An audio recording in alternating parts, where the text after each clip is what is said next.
Hello আসসালামু আলাইকুম। এই পর্বে আমরা তড়িৎ রসায়ন অধ্যায়ের সবথেকে ইম্পর্টেন্ট টপিক ইলেকট্রোমোটিভ ফোর্স বা ইএমএফ নিয়ে আলোচনা করব। এই টপিকটা এতটা ইম্পর্টেন্ট, বোর্ড প্রশ্ন খুলে দেখবে যে এটা বারবার রিপিট হয়। তাহলে বুঝতে পারছো টপিকটা কতটা ইম্পর্টেন্ট। আজকের পর তোমাকে একটু নিজেকে ফুরফুরা অনুভব হবে, কারণ এই টপিকে তুমি বস হতে যাচ্ছ। তো চলো শুরু করি। সাথে আছে আমি মোহাম্মদ মেহেদি হাসান রূপন। মোট কথা কলম নিয়ে উপরে টাইটেল লাগাও ইএমএফ। ওকে, ইএমএফ।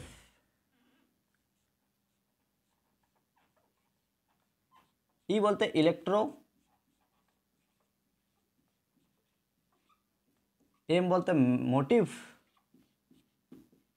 এফ বলতে ফোর্স। Electromotive force EMF. তো এই ব্যাপারটা কি আসলে একদম বেসিক থেকে যদি জানি, এটা তড়িৎ রাসায়নিক কোষ। তড়িৎ রাসায়নিক কোষে মূলত দুটা কোষ থাকে। দুটা কোষ বলতে দুটা পাত্র, এরকম দুটা পাত্র আছে, ঠিক আছে। এখানে একটা দণ্ড আছে, এই দণ্ডটা আছে এম দণ্ড, ধরো সাংকেতিকভাবে এম দণ্ড। আর যেহেতু এম দণ্ড, এখানে মনে করে এম এর সলিউশন, এম সালফেট সলিউশন আছে বা দ্রবণ। এই পাত্রে আছে এন দণ্ড। যেহেতু এখানে এন দণ্ড আছে, এখানে এন এর সলিউশন NaSO4 দ্রবণ 1 মোলার করে আছে, 1 মোলার, ঠিক আছে। এখানে তোমাকে সত্য দেওয়া আছে যে এই যে দুটো পাত্র আছে, পাত্রটা অবশ্যই 25 ডিগ্রি সেন্টিগ্রেড তাপমাত্রায় আছে। তার তাপমাত্রা, টেম্পারেচার 25 ডিগ্রি সেন্টিগ্রেড তাপমাত্রা, প্রেশার হচ্ছে তোমার 1 অ্যাটম বা 1 বার, যাই বলো চাপে রাখো। আর তোমার কনসেন্ট্রেশন অর্থাৎ ঘনমাত্রা 1 মোলার দেওয়া আছে। এই সত্যটাকে বলা হয় স্ট্যান্ডার্ড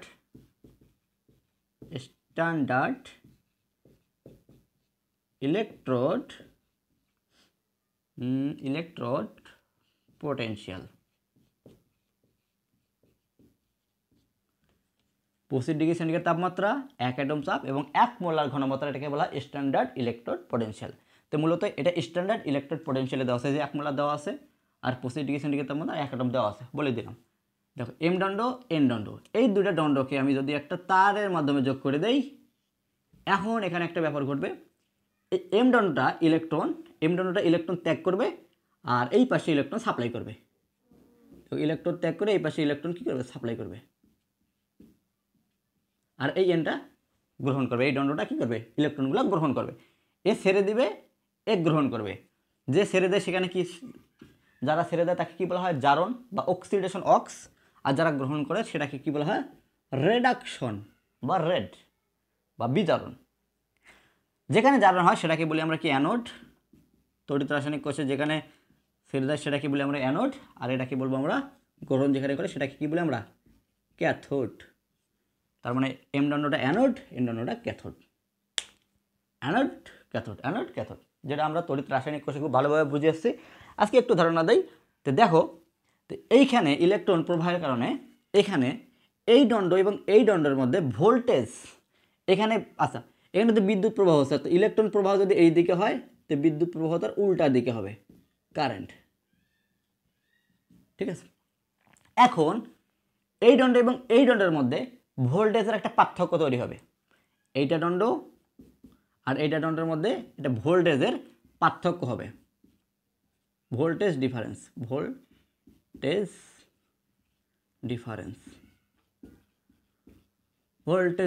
এই যে ভোল্টেজ ডিফারেন্সটাকেই বলবো আমরা ইএমএফ বা ইলেকট্রোমোটিভ ফোর্স। অ্যানোড এবং ক্যাথোডের মধ্যে যে ভোল্টেজের পার্থক্য সেটাকে বলা হয় ইলেকট্রোমোটিভ ফোর্স বা ইএমএফ। যেহেতু এটা স্ট্যান্ডার্ড সিস্টেমে লিখছি 25 ডিগ্রি সেন্টিগ্রেড তাপমাত্রা, 1 অ্যাটম এবং 1 বার, 1 মোলার। তারপর ইএমএফ এটাকে আমরা ই নট সেল দ্বারা প্রকাশ করতে পারবো, ই নট সেল, ইএমএফ বা ই নট সেল। তো কতটুকু ভোল্টেজ পার্থক্য হয়েছে এই দুটো দণ্ডের মধ্যে, তো সেটা নির্ণয় করার জন্য এখানে একটা ভোল্ট মিটার লাগানো যায়, এখানে একটা ভোল্ট মিটার লাগানো যায়। তার মানে এইখানে ভোল্ট মিটারে পাঠ অর্থাৎ মানটা দেখা যায় যে এই দুটোর মধ্যে কতটুকু ভোল্টেজ ডিফারেন্স ঘটে। যাই হোক, আমাদের একদম যেটা মেইন জিনিস মনে রাখতে হবে, অ্যানোড এবং ক্যাথোডের মধ্যে যে ভোল্টেজের পার্থক্য সেটাকে বলা হয় EMF, electromotive force. Electromotive force, okay, electromotive force. আর অবশ্যই সব থেকে যেটা মনে রাখার বিষয়, 25 ডিগ্রি সেন্টিগ্রেড তাপমাত্রা 1 এবং 1 মোলার, এটাকে বলা স্ট্যান্ডার্ড ইলেকট্রোড পোটেনশিয়াল। এটাকে কি দ্বারা প্রকাশ করা হয়? E not cell, E not cell, E not cell. তো এইখানে অ্যানোডে কী ঘটে আর ক্যাথোডে কী ঘটে একটু মনে রাখতে হবে। অ্যানোডে কী হয়? ইলেকট্রন ছেড়ে দেয়, ক্যাথোডে ইলেকট্রন গ্রহণ করে। এই যে অক্স মানে অক্সিডেশন মানে ইলেকট্রন ছেড়ে দেয়, রেড মানে রিডাকশন, ইলেকট্রন গ্রহণ করে, এটা মনে রাখতে হবে। তো অ্যানোডে এম, এম এম কী করে? ইলেকট্রন ছেড়ে দেয়। এম ইলেকট্রন কী করে? ছেড়ে দেয়। কয়টা ইলেকট্রন ছেড়ে দেবে? কয়টা ইলেকট্রন ছেড়ে দেবে? দেখো কয়টা ইলেকট্রন ছেড়ে দেবে, কয়টা ইলেকট্রন ছেড়ে দেবে, বোঝার ব্যাপার আছে। কয়টা ইলেকট্রন ছেড়ে দেবে, কয়টা ইলেকট্রন ছেড়ে দেবে? এম সালফেট, এম সালফেট, এটাকে যখন আমরা এই যে দ্রবণের মধ্যে লিখবো, এখানে না লিখে যখন দ্রবণের মধ্যে লিখবো, এটাকে এইভাবে লেখা যায় MsO4, এভাবে লেখা যায়। কিন্তু দ্রবণের মধ্যে যখন লিখবো তখন প্লাস মাইনাস আকারে লিখতে হবে। সালফেট কি জানি আমরা 2-, তাহলে এটা 2- হলে এটা কি হবে? 2+, 2+। এটাকে যদি আমরা এখানে লিখি এন সালফেট, এটা যদি হয় 2-, এটা হবে কি 2+, ঠিক আছে? তার মানে এই যে এম আর এখানে কি M2+, এম থেকে M2+ হয়েছে, এম থেকে M2+ হয়েছে। তার মানে এখানে এইরকম ঘটবে যে এই যে এমটা, এই যে দণ্ডর এমটা দুটো ইলেকট্রন কী করবে? দুইটাই দেখো, এমটা দুটো ইলেকট্রন ছেড়ে দিয়ে M2+ তৈরি করবে। দেখো M2+ তৈরি করবে, এটার মতো আর কি, M2+ তৈরি করবে। অ্যানোড, এটা কি অ্যানোড? অ্যানোড অক্সিডেশন, দুটো ইলেকট্রন ছেড়ে দিয়ে M2+, এই মাইনাসটাকে পাশে লেখা যায়। প্রত্যেকটা ভিডিও আমি ভেঙে ভেঙে বোঝাই, কারণ কেউ তো আগের ভিডিও নাও দেখতে পারে, সো ভেঙে ভেঙে বোঝাচ্ছি, সমস্যা নেই। তো এখানে কি ঘটছে মূলত অ্যানোডে? এম থেকে M2+, এম থেকে M2+, এম থেকে M2+, এটাকে বলা হয় জারণ ঘটছে। দেখো ওই যে উপরে আগে ছিল 0, তারপর হচ্ছে 2+, বাড়ছে, বাড়লে কি বলবো আমরা? জারণ ঘটছে। দেখো অক্সিডেশন ঘটছে। কি ঘটছে? অক্সিডেশন, কম থেকে বেশি হয়ে গেছে, এই চার্জের পরিমাণটা কম থেকে বেশি হয়ে গেছে বলবো আমরা oxidation. Oxidation potential, potential, oxidation potential, okay. এবার ক্যাথোডে কি ঘটে? ক্যাথোডের এই যে নিকেল 2+, N2+, নিকেল না N2+, সাংকেতিকভাবে এরা আবার কি, এই যে দুটো করে ইলেকট্রন আসতেছে পাশ দিয়ে, এরা দুটো ইলেকট্রন ত্যাগ করতেছে, এই পাশ দিয়ে যাচ্ছে যাচ্ছে যাচ্ছে, এই দুটো ইলেকট্রন এই যে N2+ কি করে? N2+ গ্রহণ করে, ওই দুটো ইলেকট্রন রিসিভ করে, রিসিভ করলে এন তৈরি করে। নিকেল 2+ থেকে, নিকেল না সরি, N2+ থেকে এন তৈরি করে। তার মানে এখানে কি করতেছে? গ্রহণ করতেছে, মানে রিডাকশন, রিডাকশন N2+ থেকে এন, এটাকে বলবো আমরা reduction potential, reduction potential, reduction potential. খুব সহজ কথায়, যে চার্জের মানটা বাড়ে সেটাকে বলবো আমরা অক্সিডেশন পোটেনশিয়াল, যদি চার্জের মানটা কমে, দেখো 2 থেকে 0 হয়ে গেছে, কমলে এটাকে বলবো আমরা রিডাকশন পোটেনশিয়াল, রিডাকশন পোটেনশিয়াল। মনে করো এরকম আছে X3+ থেকে X2+, তো বলো দেখি কী হয়েছে? চার্জের মানটা কমছে, চার্জের মানটা কমছে, এ পাশটা কমছে, দেখো কমলে কি হয়? Reduction potential. তার মানে এটা কিসের মান? রিডাকশন পোটেনশিয়াল, রিডাকশন পোটেনশিয়াল, ওকে, রিডাকশন পোটেনশিয়াল। যদি এটাকে উল্টাভাবে লিখতাম X2+, X3+, এটাকে কি বলতাম আমরা? দেখো চার্জের মানটা বাড়ছে, দেখো বাড়ছে, বাড়লে কি বলি আমরা? Oxidation potential, oxidation potential, oxidation potential, oxidation potential. তো বলো দেখি এটা কি হবে?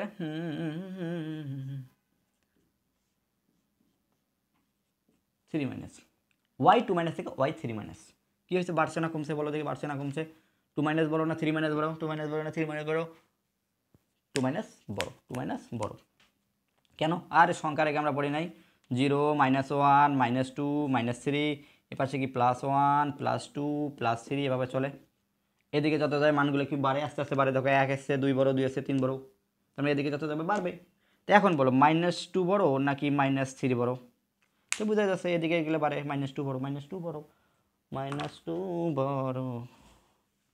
তো -2 থেকে -3 হয়েছে, তার মানে কি কমছে। কমলে কি হয়? কমলে কি হয়? Reduction potential, reduction potential, reduction potential. তো এখন এইটা রিডাকশন পোটেনশিয়াল মনে করে একটা মান দেওয়া আছে -0.76 ভোল্ট।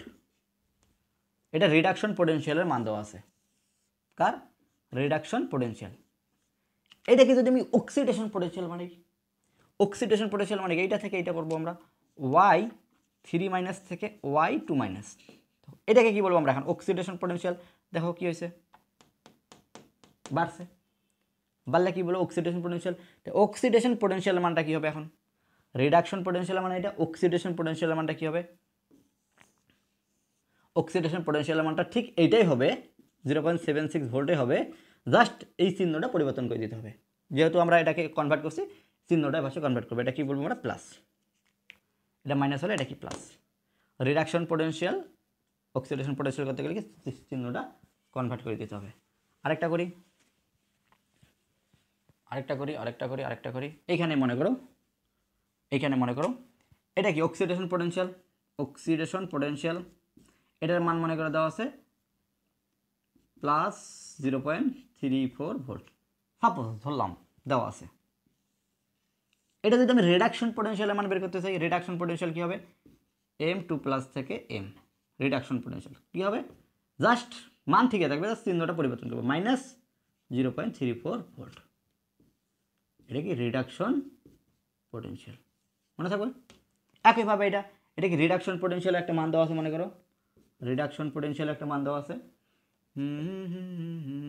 -0.46 ভোল্ট। এটা রিডাকশন পোটেনশিয়াল। এটা যদি অক্সিডেশন পোটেনশিয়াল করি, অক্সিডেশন মানে কি? N থেকে N2+, অক্সিডেশন করতে গেলে এটাকে প্লাস বানাইতে হবে, 46 ভোল্ট, 46 ভোল্ট। যাই হোক, তো মূলত অ্যানোডে কী ঘটে? অক্সিডেশন, ক্যাথোডে রিডাকশন। যাই হোক, অক্সিডেশন পোটেনশিয়াল থেকে রিডাকশন পোটেনশিয়াল কীভাবে বানায়? চিহ্নটা পরিবর্তন। রিডাকশন পোটেনশিয়াল থেকে অক্সিডেশন পোটেনশিয়াল করতে গেলে কি? জাস্ট চিহ্নটা পরিবর্তন করতে হবে। এখন কথাটা হচ্ছে আমাদের মেইন টপিকে আবার আমরা ফিরে যাই। এখন স্বাভাবিক একটু ধারণা দিলাম। আমাদের এখন মেইন টপিক হচ্ছে ইএমএফ বা ইলেকট্রোমোটিভ ফোর্স। ইএমএফ বা ইলেকট্রোমোটিভ ফোর্স। ইলেকট্রোমোটিভ ফোর্স মানে কি? এই যে ক্যাথোড এবং অ্যানোডের যে ভোল্টেজের পার্থক্য, সেটাকেই বলি আমরা কি? Electromotive force. Electromotive force. এইটার এই দণ্ডের মধ্যে যে ভোল্টেজের পার্থক্য, সেটাকে কি বলি আমরা? কি? Electromotive force. তো মনে করো ইলেকট্রোমোটিভ ফোর্স, এটাকে আমরা কি দ্বারা প্রকাশ করবো? ইএমএফ। ইএমএফ বা ই নট সেল। স্ট্যান্ডার্ডভাবে যদি হয় ই নট সেল, একই কথা। একটা সূত্র আমরা বানাবো, দেখো ক্যাথোড এবং অ্যানোডের মধ্যে ভোল্টেজ পার্থক্য। দেখো ক্যাথোডের রিডাকশন পোটেনশিয়াল এবং অ্যানোডের রিডাকশন পোটেনশিয়ালের মধ্যে যে পার্থক্যটা কিসের পার্থক্য? ই নট সেল। এখানে একটু ই নট সেল লাগাই দেই। দেখো ক্যাথোড এবং অ্যানোডের রিডাকশন পোটেনশিয়াল, এই পার্থক্যটাকে কী বলবো আমরা? ইএমএফ। তো cathode reduction potential minus anode reduction potential, এটাকে বলবো আমরা ইএমএফ। ওকে, তো এটাকে আমরা এভাবে লিখতে পারি, ই নট সেল। সুন্দরভাবে যদি লিখি, বলবো আমরা ই নট ক্যাথোড, এখানে লিখবো আমরা রেড, মানে রিডাকশন, ক্যাথোডের reduction potential minus E naught anode red. ঠিক আছে, অ্যানোড রেড।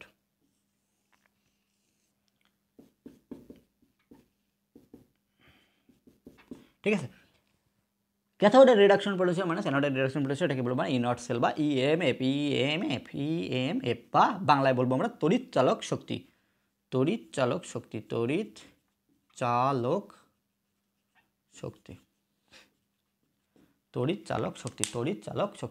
তো চলো একটা প্র্যাকটিস করলে সব কিছু হয়ে যাবে। এই সূত্রটা মনে রাখতে হবে। তো এখানে 3টে সূত্র আছে মূলত। তোমাদের স্যারেরা স্কুলে বলো, কলেজে বলো, তোমাদের প্রাইভেটে বলো, কোচিংয়ে বলো, 3 ধরনের সূত্র বানানো যায়। আমরা সবগুলো আস্তে আস্তে ভেঙে শিখবো। তো cathode reduction minus anode reduction, এই পার্থক্যটাকে কী বলবো আমরা? তড়িৎ চালক শক্তি। তো চলো আমরা একটু প্র্যাকটিস করি, ম্যাথ প্র্যাকটিস করবো। সূত্রটা মনে রাখতে হবে। পরীক্ষায় যদি আসে ইএমএফ অর্থাৎ তড়িৎ চালক শক্তি কাকে বলে? বলবা যে অ্যানোড বা অর্থাৎ ক্যাথোড এবং অ্যানোডের ভোল্টেজ পার্থক্য কী বলা হয়? ইএমএফ। ইএমএফ তো সূত্রটা একটু লিখে রাখি সাইডে। ইনট সেল অবশ্যই স্ট্যান্ডার্ড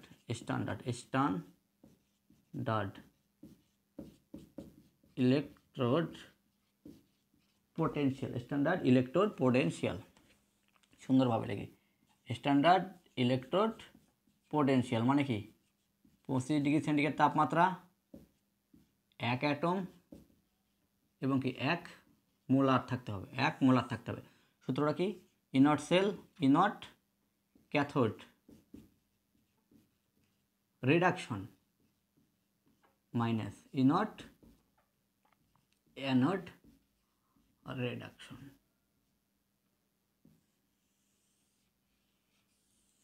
এই সূত্রটা আমাদের মনে রাখতে হবে, তো চলো আমরা ম্যাথ করি।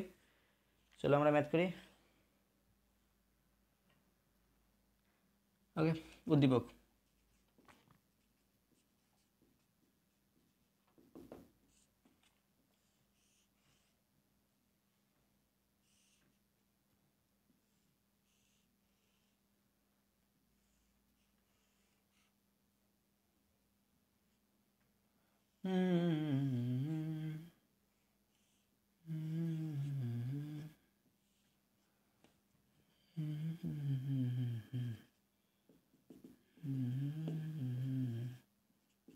M2 প্লাস এটাকে দিলাম N2 প্লাস, আচ্ছা আগেরটার মতোই দিলাম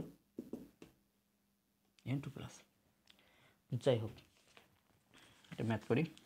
এখানে লিখে দেওয়া আছে M থেকে M2 প্লাস 0.76 ভোল্ট, আর N থেকে N2 প্লাস -0.34 ভোল্ট।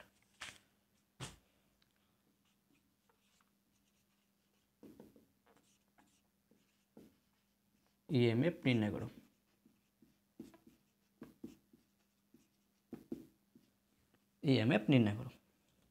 এটা আমাদের প্রশ্ন। ইএমএফ নির্ণয় করো। আমাদের প্রথম কাজ ইএমএফ এর সূত্রটা সলভ। SOLV solve. আমরা জানি উই নো, আমরা না তোমরা জানো ইএমএফ বা ই নট সেল। আর এখানে একটু লিখে দেওয়া থাকবে 25 ডিগ্রি সেন্টিগ্রেড তাপমাত্রা, 1 অ্যাটম সাইডে লিখে দেওয়া থাকবে উদ্দীপকে। আর এইখানে লিখে দেওয়া থাকবে M2 প্লাসের পাশে লিখে দেওয়া থাকবে 1 মোলার, এখানেও লিখে দেওয়া থাকবে 1 মোলার। তার মানে কি? এটা স্ট্যান্ডার্ড ইলেকট্রোড পোটেনশিয়াল। তো সূত্রটা হবে এটা, E not cell equal E naught cathode reduction minus E naught anode reduction. এই সূত্র আমাদের ব্যবহার করতে হবে। এখন এখানে একটা মান বসাইতে হবে, এখানে একটা মান বসাইতে হবে। প্রথম কাজ আমাদের উদ্দীপক দেখে আমাদের বুঝতে হবে কোনটা অ্যানোড কোনটা ক্যাথোড। এটা অ্যানোড নাকি এটা অ্যানোড, ঠিক আছে? কোনটা অ্যানোড কোনটা ক্যাথোড আমাদের ডিটারমাইন করতে হবে। কীভাবে? তো দেখো এইখানে অ্যানোড ক্যাথোড নির্ণয় করা মানে যদি বলি এই অঙ্কটা সলভ করার মেইন টপিকটা কি, এই অঙ্কটা সলভ করার মেইন টপিকটা হচ্ছে অ্যানোড ক্যাথোড নির্ণয় করা। প্রথম কাজ এইরকম অঙ্ক দেখা মাত্র প্রথম কাজ অ্যানোড ক্যাথোড নির্ণয় করতে হবে। অ্যানোড ক্যাথোড কীভাবে নির্ণয় করবে? এই যে মানটা দেওয়া আছে, এই মান দেখেই আমরা বলতে পারবো কোনটা অ্যানোড কোনটা ক্যাথোড। এটা দেখো এম এর মান, এম থেকে M2 প্লাস, দেখো এম এর মান, এম মানে কি এইটা, এটা কিন্তু এন এর মান, এন মানে কিন্তু এইটা। এই মান দেখে আমরা বলতে পারবো অ্যানোড কোনটা ক্যাথোড কোনটা। তো বলো দেখি এখানে কি দেওয়া আছে, M থেকে M2 প্লাস, তার মানে কি এখানে কি ঘটছে? বাড়ছে, মানে অক্সিডেশন পোটেনশিয়াল ঘটছে। তার মানে এই মানটা কিসের? অক্সিডেশন পোটেনশিয়ালের মান, ঠিক আছে? এটা রিডাকশন পোটেনশিয়ালের মান কত হবে? একটা সাইডে লিখি। রিডাকশন পোটেনশিয়াল তার মানে কি M2 প্লাস থেকে M কত প্লাস 6 ভোল্ট, এত ভোল্ট। ওকে, তার মানে এটা কিসের মান? সরি, M থেকে M2 প্লাস, এটা কি অক্সিডেশন পোটেনশিয়াল বাড়ছে, উল্টাটা লিখছি, তার মানে কি চিহ্নটা পরিবর্তন হয়ে যাবে। এটা কি বলবো আমরা? Reduction potential. একইভাবে এটারও একটু করি। ব্যাপারটা অতটাও একদম বিস্তারিত না, একটু বড়োভাবে বুঝাচ্ছি, বুঝলে তোমরা কয়েক সেকেন্ডে করতে পারবা, বোঝো আগে। এটারও দেখো, এটা কি অক্সিডেশন পোটেনশিয়াল বাড়ছে, অক্সিডেশন পোটেনশিয়াল, এটা অক্সিডেশন পোটেনশিয়াল। এটা যদি রিডাকশন পোটেনশিয়াল একটু সাইডে লিখে রাখি, কত হবে n2 প্লাস থেকে n কত হবে, মাইনাস ছিল, ওটা কী হয়ে যাবে প্লাস, প্লাস 34 ভোল্ট, 34 ভোল্ট। এটা কি reduction potential, reduction potential, reduction potential. এখন তোমরা বলো, ওই যে অল্প আগে যে চিত্র আঁকছিলাম, অ্যানোডে কি হয় অক্সিডেশন, ক্যাথোডে কি হয় রিডাকশন। অ্যানোডে অক্সিডেশন মানে কি ইলেকট্রন ছেড়ে দেওয়ার প্রবণতা বেশি, অক্সিডেশন মানে কি ছেড়ে দেওয়ার প্রবণতা বেশি, আর রিডাকশন মানে কি গ্রহণ করার প্রবণতা বেশি। রিডাকশন মানে গ্রহণ করার প্রবণতা বেশি, যাতে গ্রহণ করার প্রবণতা বেশি, রিডাকশন কোথায় ঘটে ক্যাথোডে, রিডাকশন কোথায় ঘটে ক্যাথোডে, মনে রাখো। তো এখন দেখো এই যে এই মানটার ক্ষেত্রে দেখো, এটা রিডাকশন পোটেনশিয়ালের মান এত, এটা রিডাকশন পোটেনশিয়ালের মান এত, তো দুইটার মধ্যে কোনটার মান বড়, এটা হচ্ছে -0.76, এটা হচ্ছে +0.34, তো এই মানটা বড়, রিডাকশন পোটেনশিয়াল মান এটার বড়, এনটার বড়। রিডাকশন পোটেনশিয়াল মান বড় মানে কি ইলেকট্রন গ্রহণ করার ক্ষমতা বেশি, রিডাকশন পোটেনশিয়াল মান ইলেকট্রন গ্রহণ করার ক্ষমতা বেশি, ইলেকট্রন গ্রহণ করার ক্ষমতা বেশি মানে কি, ওটাকে বলবো আমরা ক্যাথোড। যার রিডাকশন পোটেনশিয়ালের মান বড় সেটাকে বলবো আমরা ক্যাথোড, যার রিডাকশন পোটেনশিয়ালের মান বড় সেটাকে বলবো আমরা ক্যাথোড। তার মানে এটাকে বলবো আমরা ক্যাথোড, আর এটাকে বলবো আমরা অ্যানোড। মানে এই যে এন টাইপের জিনিসটা, এটাকে বলবো আমরা ক্যাথোড, আর এমটাকে বলবো আমরা অ্যানোড। এই যে এটাকে বলবো আমরা ক্যাথোড, এটাকে বলবো আমরা অ্যানোড। বোঝা গেল? যার রিডাকশন পোটেনশিয়াল মানে গ্রহণ করার ক্ষমতা বেশি সেটাকে বলবো আমরা ক্যাথোড, আর এটাকে বলবো আমরা অ্যানোড। তো একইভাবে এইটা দেখেও বলা যাইতো, এইভাবে এই লাইনটা না লিখলে হয়তো, দেখো অক্সিডেশন পোটেনশিয়ালের মান এত, এটা অক্সিডেশন পোটেনশিয়ালের মান এত, দুটাই কিন্তু দেখো অক্সিডেশন পোটেনশিয়াল, অক্সিডেশন পোটেনশিয়াল দুটোই কিন্তু এক লাইন, এটা অক্সিডেশন, এটা অক্সিডেশন, এই দুটো অক্সিডেশন দিয়ে কম্পেয়ার করতে হবে। দেখ এটা রিডাকশন, এটা রিডাকশন, রিডাকশন দিয়ে কিন্তু কম্পেয়ার করছি। এবার এই দুটার ক্ষেত্রে কীভাবে বলবো আমরা, অক্সিডেশন মানে ছেড়ে দেওয়ার প্রবণতা বেশি, ছেড়ে দেয় কে অ্যানোড, অ্যানোডে তো অক্সিডেশন ঘটে, যার ছেড়ে দেওয়ার প্রবণতা বেশি সেটাকে কী বলবো আমরা অ্যানোড। এই দুটার মধ্যে কে বড়, এটা বড়, প্লাস যেহেতু এটা প্লাস মান, এটা মাইনাস মান, তো এর মানটা বড়, এর অক্সিডেশন পোটেনশিয়াল বেশি, মানে এর ছেড়ে দেওয়ার প্রবণতা বেশি, তার মানে ওটাকে বলবো আমরা অ্যানোড। এই দেখো অ্যানোড, এটাকে বলবো আমরা অ্যানোড, এই যে অ্যানোড ক্যাথোড, তুমি যে কোনোভাবে হিসাব না করো না কেন এটাকে বলবো আমরা অ্যানোড, এটাকে বলবো আমরা ক্যাথোড। খুব সহজ কথা, অক্সিডেশন পোটেনশিয়াল মান বেশি হলে এটাকে অ্যানোড, আর রিডাকশন পোটেনশিয়াল বেশি হলে এটাকে বলবো আমরা ক্যাথোড।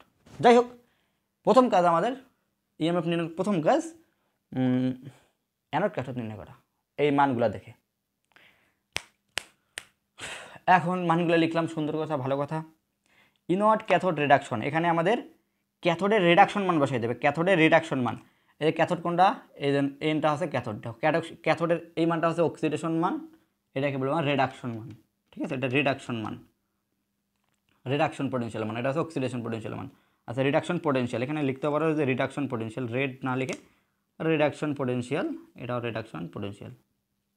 যা ক্যাথোডের রিডাকশন পোটেনশিয়াল মান কত, এই যে ক্যাথোডের রিডাকশন পোটেনশিয়ালের মান, এই যে রিডাকশন হয়েছে, এটা কিন্তু না, এটা কিন্তু অক্সিডেশন, রিডাকশন মান প্লাস প্লাস 0.34 ভোল্ট, ওকে, সূত্রের মাইনাস।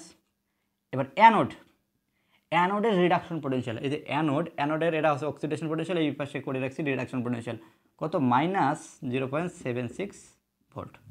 তো যদি আমরা ক্যালকুলেশন করি +0.34 মাইনাসে মাইনাসে +0.76 ভোল্ট, এটা যোগ করলে কত হয়, 0 7 আর 3 10, 7 আর 3 10.0, 0.1 ভোল্ট প্লাস 0.1 ভোল্ট, ঠিক আছে, প্লাস 0.1 ভোল্ট। তার মানে এই যেখানে ভোল্টেজ, এখানে 0.1 দেখাবে, 0.1 দেখাবে, ঠিক আছে, তার মানে এদের voltage difference 0.1 volt, EMF voltage difference 0.1 volt লিখতে হবে। সুতরাং ইএমএফ 0.1 ভোল্ট, 0.1 ভোল্ট। তো করো, আরেকটা করো।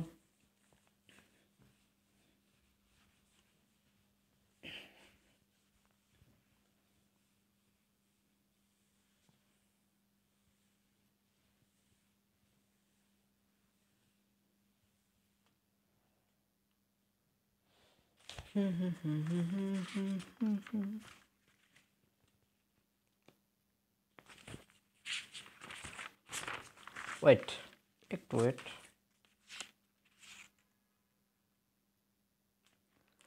আচ্ছা, এরকম মনে করে দেওয়া আছে উদ্দীপক। ভিডিওটা পোস্ট করবো, তারপর পটাপট করার পর কমেন্ট করে জানাই দাও। নিকেল, এবার কিন্তু নিকেল -0.25 ভোল্ট, আর এখানে ই নট জিঙ্ক 2+ থেকে জিঙ্ক -0.76 ভোল্ট। প্রশ্ন বলছে ইএমএফ কত, ইএমএফ কত, ইএমএফ কত। আর এখানে লিখে দেওয়া আছে 1 মোলার করে, এখানে 1 মোলার, এখানে 1 মোলার। তার মানে এটা অবশ্যই কি স্ট্যান্ডার্ড ইলেকট্রন পোটেনশিয়াল। সলভ করো, SOLV সলভ। তো আমাদের প্রথম কাজ কি হচ্ছে ইএমএফ। ইএমএফের সূত্র কি, ই নট সেল, যেহেতু E naught cathode reduction potential red minus E naught anode reduction potential. কোনটা অ্যানোড কোনটা ক্যাথোড, তো দেখো এখানে কি লেখা আছে, বেশি থেকে কম হয়েছে, মানে রিডাকশন পোটেনশিয়াল। এটা কিসের মান, রিডাকশন পোটেনশিয়ালের মান। রিডাকশন পোটেনশিয়াল মানে এত। এটার ক্ষেত্রে দেখো বেশি থেকে কম হয়েছে, এটাও রিডাকশন পোটেনশিয়ালের মান। তার মানে দুটা রিডাকশন পোটেনশিয়ালের মান, তো দুটা রিডাকশন পোটেনশিয়াল মান। এখন আমরা কম্পেয়ার করতে পারবো, যার রিডাকশন পোটেনশিয়ালের মান বেশি, মানে গ্রহণ করার ক্ষমতা যার বেশি, তাকে বলবো আমরা ক্যাথোড। তো এই দুটোর মধ্যে কোনটা মান বড়, এটা হচ্ছে -0.76, এটা -2, এটা বড়।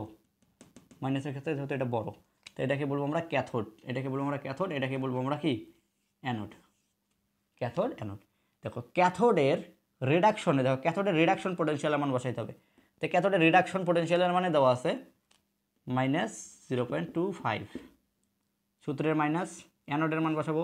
রিডাকশন পোটেনশিয়াল কত, এই যে রিডাকশন পোটেনশিয়াল -0.76, ওকে, -0.25 মাইনাসে মাইনাসে প্লাস 0.76, ক্যালকুলেশন করে যেটা আসবে তত ভোল্ট, তত ভোল্ট, তত ভোল্ট। ওকে,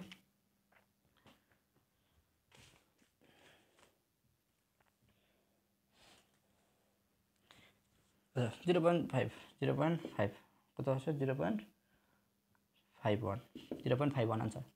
এখন এটা কিন্তু আনসার। এখন একটু বিকল্প দেখাই। তো সূত্র আমাদের তো স্যার অন্যান্য সূত্র পড়াইছে, আমাদের কলেজে স্যার আরেক পড়াইছে, কোচিংয়ে স্যার একটা পড়াইছে। তো সূত্রগুলো একটু কনভার্ট করে শিখে, অনেকগুলো সূত্র আছে কিন্তু। দেখো এখন ক্যাথোড, ক্যাথোড কি রিডাকশন না, ক্যাথোড রিডাকশন না। তো রিডাকশনটাকে যদি আমরা, এই দেখো মনে করে রিডাকশন মান আছে, এটা ক্যাথোড, ক্যাথোড না। ক্যাথোডের রিডাকশন মানটাকে অক্সিডেশন মান বানাইতে গেলে কী করবো আমরা, মাইনাসটাই আমরা কী করে দেবো, প্লাস করে দেবো না, মাইনাসটাই কী করে দেবো, প্লাস করে দেবো। তো যাই হোক, এটাকে যদি আমরা অক্সিডেশন বানাই, তো সামনে কী আছে, প্লাস আছে, অক্সিডেশন বানাইলে কী হয়ে যাবে, মাইনাস হয়ে যাবে। Minus E naught cathode oxidation কিন্তু হবে, তখন কী হবে, অক্সিডেশন বানাইছি। দেখো অক্সিডেশন বানাইছি জন্য তো মাইনাস দিয়েছে, মানে চিহ্নটা পরিবর্তন করেছে। Minus E naught anode reduction, এভাবে লেখা যায়, এভাবে লেখা যায়। তুমি যদি চাও, এটাও একটা সূত্র, ইএমএফ এটাও একটা সূত্র, কিন্তু আমরা মনে রাখবো, কিন্তু এটা মনে রাখবো সবসময়। তুমি যদি চাও, তুমি যদি চাও এইটাকে, এইটা থেকে মনে করো, তুমি যদি চাও এইটাকে পরিবর্তন করবো, আমি এটাকে পরিবর্তন করব, এটা ঠিক আছে, ই নট ক্যাথোড রিডাকশন ঠিক আছে, এরকম আছে মনে করো। এটাকে মনে করো আমি এই যে রিডাকশন আছে, এটাকে আমি অক্সিডেশন বানাবো। তো অক্সিডেশন বানাইতে গেলে কী হতে হবে, সামনে একটা মাইনাস গুণ করতে হবে। ওই যে মাইনাস, এই সূত্রে মাইনাস, মাইনাসে মাইনাসে কী হয়ে যাবে, প্লাস হয়ে যাবে, মাইনাসে মাইনাসে কী হয়ে যাবে, প্লাস। তার মানে কি ই নট অ্যানোড অক্স। দেখো অক্সিডেশন জন্য এখানে একটা মাইনাস দিয়েছিলাম, আর এই সূত্রের মাইনাস, মাইনাসে মাইনাসে গুণ করলে কী হয়, প্লাস হয়ে যায়, মাইনাসে মাইনাস প্লাস হয়ে যায়। তার মানে এটাও একটা সূত্র, ইএমএফ সমান সমান E naught cathode reduction, E naught anode reduction. এটাকে যদি একটু সাজিয়ে লিখি, অ্যানোডটাকে সামনে, ক্যাথোডটাকে পরে, তো E naught anode oxidation, E naught cathode reduction. এটাকে যদি একটু সাজিয়ে লিখি, E naught anode oxidation plus E naught cathode reduction, এটাও একটা সূত্র। তোমার ইচ্ছা মন খুশখুশ, তোমার ইচ্ছা মতো করতে পারো, তবে আমি বলবো এই সূত্র দিয়ে সবসময় করবা। তোমার ইচ্ছা, একটা দিয়ে করলেই হয়, প্র্যাকটিস করলেই হয়, এটা দিয়ে করলে হয়। এটাই ছিল মূলত আমাদের স্ট্যান্ডার্ড ইলেকট্রন পোটেনশিয়ালের ক্ষেত্রে ইলেকট্রোমোটিভ ফোর্স বা ইএমএফ বা ইনর্টশীল বা তড়িৎ চালক শক্তি নির্ণয়। এখানে সব থেকে ফোকাস করার বিষয় কি অ্যানোড ক্যাথোড নির্ণয়, আর রিডাকশন পোটেনশিয়াল অক্সিডেশন পোটেনশিয়ালটা কনভার্ট করা, এটা সব থেকে ইম্পর্টেন্ট টপিক। এবার আমরা দেখব বিক্রিয়াটা স্বতঃস্ফূর্তভাবে ঘটে কিনা, মানে অটোমেটিকভাবে ঘটে কিনা, পাত্রে রাখা যাবে কিনা, এই টাইপের অঙ্ক। পাত্রে রাখা যাবে কি না,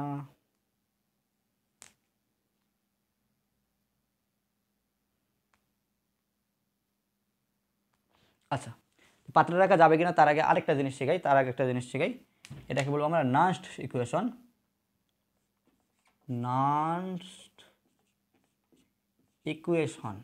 বা নান্সড সমীকরণ, ইকুয়েশন। আগেরটার মতোই ইএমএফ নির্ণয় এরকম মনে করা আছে, এখানে একটা আছে, এখানে ভোল্টেজ মাপার জন্য ভোল্ট মিটার আছে বা গ্যালভানোমিটার আছে। এবার এইখানে মনে করো এটা এম দণ্ড, আর এখানে কি M2 প্লাস আছে, কিন্তু এবার আগে তো আমরা দেখছিলাম 1 মোলার মানে কি স্ট্যান্ডার্ড, কিন্তু এবার 1 মোলার নাই, 1 মোলার আছে কম আছে, মনে করো 0.5 মোলার আছে। 1 মোলার বাদে যদি কম থাকে সেটাকে বলবো আমরা স্ট্যান্ডার্ড না, আর কি স্ট্যান্ডার্ড না। তো স্ট্যান্ডার্ড যখন থাকবে না তখন আমাদের এটা নান্সড ইকুয়েশন একটা সূত্র আছে, ওই সমীকরণের সাথে ওই সূত্রের সাথে ওটাকে আমাদের সমাধান করতে হবে। তো দেখো একটা দেখলে বুঝতে পারবা, এখানে মনে করো 0.5 আগের মতো কিন্তু নাই, এখানে মনে করো এন দণ্ড, এখানে কি N2 প্লাস আছে, এখানে মনে করো 0.01 মোলার, 0.01 মোলার আছে। এখন আমাদের এইটার ভোল্টেজ ডিফারেন্স অর্থাৎ ইএমএফ নির্ণয় করতে হবে, ঠিক আছে। যখন স্ট্যান্ডার্ড থাকবে না তখন ওটাকে আর ই নট সেল বলবো না, স্ট্যান্ডার্ড থাকলে সেটাকে বলি আমরা কি ই নট সেল, কিন্তু স্ট্যান্ডার্ড যখন থাকবে না তখন সেটাকে বলবো আমরা শুধু ই সেল।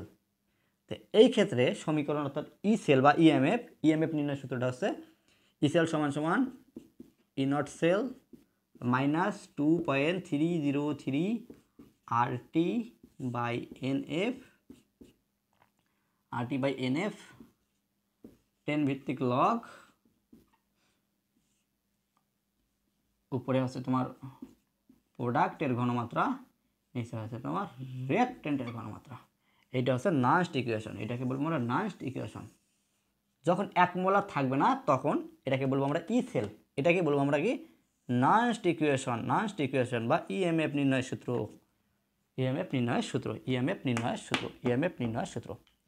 ঠিক আছে। এখন এটা পরিচয় করে দেই।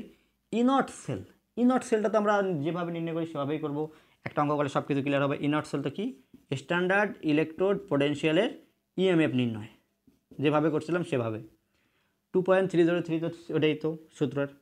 আর মানে হচ্ছে মোলার গ্যাস কনস্ট্যান্ট, যেহেতু এটা এনার্জির ব্যাপার, 8.314 এইটা মান বসাইতে হবে।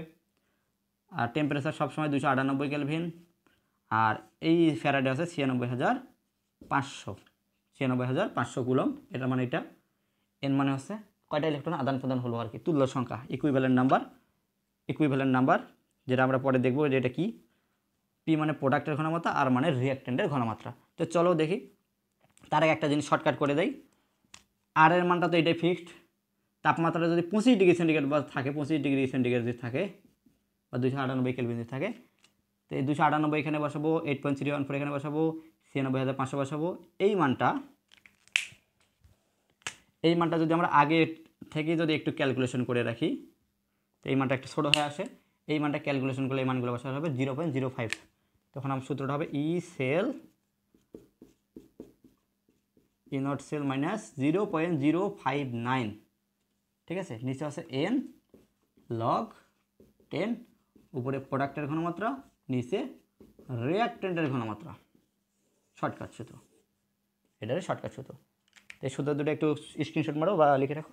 তো এখন আমরা অঙ্ক করবো, ওকে। অঙ্ক করলেই বুঝতে পারবো যে কি। তাপমাত্রা যদি 25 ডিগ্রি সেন্টিগ্রেড বা 298 কেলভিন থাকে তখন কিন্তু এই শর্টকাট। তাপমাত্রা যদি একটু চেঞ্জ করে দেয় তো টিয়া থেকে অনেক কিছু বসবে, তখন আর কিন্তু এই শর্টকাট হবে না। চলো অঙ্ক করি।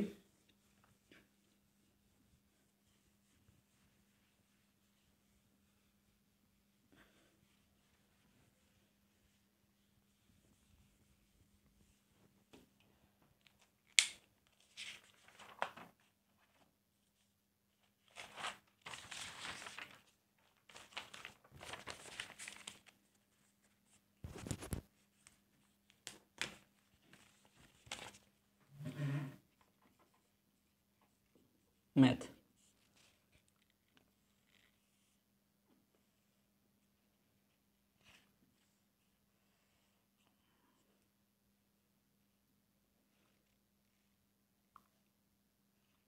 এটা হচ্ছে নিকেল দণ্ড, নিকেল রড, নিকেল রড আর নিকেল দণ্ড। আর এই পাশে আছে সিলভার রড, রড, ঠিক আছে। এই দুটো একসাথে করে দেওয়া আছে। আর এখানে একটা গ্যালভানোমিটার দেওয়া আছে, বা ভোল্টেজ মাপানোর যন্ত্র দেওয়া আছে, বা বাতি দেওয়া থাকতে পারে, যাই হোক সমস্যা নেই। এখানে মনে করো নিকেল আছে আর দ্রবণটা আছে নিকেল 2+, 0.2 মোলার। আর এখানে সিলভার প্লাস আছে, সিলভার প্লাস, আর এর ঘনমাত্রা দেওয়া আছে 0.3 মোলার, 3 মোলার। এখন আর কিছু মান দেওয়া আছে এখানে সাইডে সুন্দরভাবে লিখে দেওয়া আছে E0 নিকেল 2+ থেকে, নিকেল 2+ থেকে নিকেলের মান দেওয়া আছে -0.2,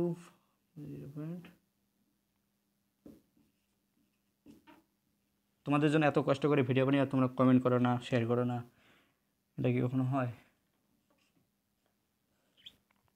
ওগুলো কি বলা লাগবে? থাক ভাই, no like, no comment, no share.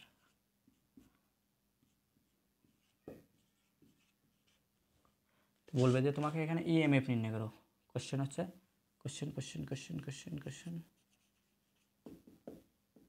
EMF বা তড়িৎচালক শক্তি কত, ইএমএফ কত, এটা আমাদের সলভ করতে হবে। SOLVE সলভ করতে হবে। তো দেখো এখানে সলভ করার প্রথম কাজ কি আমাদের, দেখো এখানে কিন্তু দেখো মোলার ঘনমাত্রা স্ট্যান্ডার্ডে নাই মানে কি আমাদের নান্সড ইকুয়েশনের সাহায্যে আমাদের সলভ করতে হবে।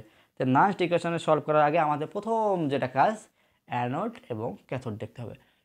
অ্যানোড এবং ক্যাথোড কীভাবে আমরা দেখব? অ্যানোড ক্যাথোড এই যে এখানে থেকে আমরা দেখব রিডাকশন পোটেনশিয়াল, এর মানে তো দেখো রিডাকশন ঘটছে, এটা কি রিডাকশন পোটেনশিয়াল। এখানে দেখো বেশি থেকে কম হয়েছে, এটাও কি রিডাকশন পোটেনশিয়ালের মান। তো দুটোর মধ্যে কার রিডাকশন পোটেনশিয়ালের মান বেশি? এটার বেশি। তার মানে সিলভার হচ্ছে সিলভার ক্যাথোড, সিলভারকে কী বলবো আমরা? ক্যাথোড। ডিটারমাইন অর্থাৎ ক্যাচ করাটা হচ্ছে মেন কথা। আর এটাকে কী বলবো আমরা? অ্যানোড। তে নিকেল, আচ্ছা নিকেল রডে কী হয়? অ্যানোড, এটা থেকে ক্যাথোড। আমাদের প্রথমে রিয়াকশনটা লিখতে হবে। দেখো নিকেল অ্যানোডে কী ঘটছে? অ্যানোডে কী ঘটে? অ্যানোডে ইলেকট্রন ছেড়ে দেয়, মানে অক্সিডেশন ঘটে। তো নিকেলটা কী করবে? নিকেল থেকে কী হবে? নিকেল 2+ হবে, নিকেল থেকে নিকেল 2+, তার মানে দেখো দুইটা ইলেকট্রনের পার্থক্য। দুইটা ইলেকট্রন কী করবে? ছেড়ে দেবে, এখানে মাইনাস না লিখে এখানে লিখবো দুইটা ইলেকট্রন ছেড়ে দেবে। ওকে, ক্যাথোড ক্যাথোডে কী হয়? রিডাকশন। ক্যাথোডে রিডাকশন। দেখো সিলভার, এই দেখো সিলভার প্লাস, এই যে সিলভার প্লাস যখন এই পাশে ইলেকট্রন আসতেছে, সিলভার প্লাস কি এখানে লেগে ইলেকট্রনগুলোকে ক্যাচ করে, অর্থাৎ সিলভার প্লাস ইলেকট্রন গ্রহণ করে সিলভার হয়, সিলভার প্লাস ইলেকট্রন কী করে? গ্রহণ করে, একটা ইলেকট্রন গ্রহণ করে। দেখো সিলভার প্লাস থেকে সিলভার হবে, একটা ইলেকট্রনের কম বেশি, এখানে 1, এখানে কত 0, কিছু নেই মানে 1 0, একটা ইলেকট্রন পার্থক্য, মানে একটা ইলেকট্রন গ্রহণ করে সিলভার হবে। ওকে, ইলেকট্রন করে কী হবে? সিলভার হবে। এখন এটাকে যদি আমরা নেট রিয়াকশন, অর্থাৎ নেট মানে কাটাকাটি করে যেটা হয় সেটা নেট। তো দেখো এখানে দুইটা ইলেকট্রন আছে, এখানে দুইটা ইলেকট্রন নাই, তো কাটাকাটি হবে। তার মানে এটাকে ব্যালেন্স করতে হবে। এরা দুটো ইলেকট্রন ছেড়ে দিছে, আর এদেরকে দুটো ইলেকট্রন গ্রহণ করতে হবে। এরা দুটো ছেড়ে দিছে, দুটো গ্রহণ করতে হবে। তার মানে কি এখানে 2 দ্বারা গুণ করতে হবে, এই সমীকরণটাকে 2 দ্বারা গুণ করতে হবে, মানে এখানে 2, এখানে 2, এখানে 2। এখন এটা কাটাকাটি যাবে। তার মানে এখানে কি থাকে? নিকেল থাকে, অ্যারোসিনের এই পাশে 2 সিলভার প্লাস থাকে। ওকে, এ পাশে কি থাকে? Nickel 2+ plus silver, nickel 2+ silver. এই সমীকরণটা আমাদের লিখতে হবে। অ্যারোসিনের এই পাশটাকে বলবো আমরা এই পাশের অংশটাকে বলবো আমরা প্রোডাক্ট,